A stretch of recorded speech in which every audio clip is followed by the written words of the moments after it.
ఉమ్ముల్ ముమినీన్ ఆయిషా సిద్దికా రదియల్లాహు అన్హా అంటుంది, ఓ ప్రవక్త ముహమ్మద్ సల్లల్లాహు అలైహి వసల్లం, ఇప్పుడిప్పుడే ఒక ఆవిడ యూద స్త్రీ వచ్చింది ఇంటి దగ్గరికి. అమ్మ దానం చెయ్యి, అల్లాహ్ నీకు సమాశిక్ష నుంచి కాపాడుతాడు అనింది. ఏంటి సమాశిక్షలు ఉన్నాయా అని అన్నాను ఆమెకు. ఉన్నాయి అనింది ఆమె.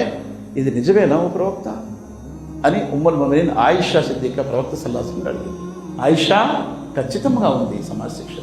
అందుకే ప్రతి నమాజ్లో సమాశిక్షల నుంచి శరణం కోరుతున్నాం, అల్లా సమాశిక్షల నుంచి నన్ను కాపాడు.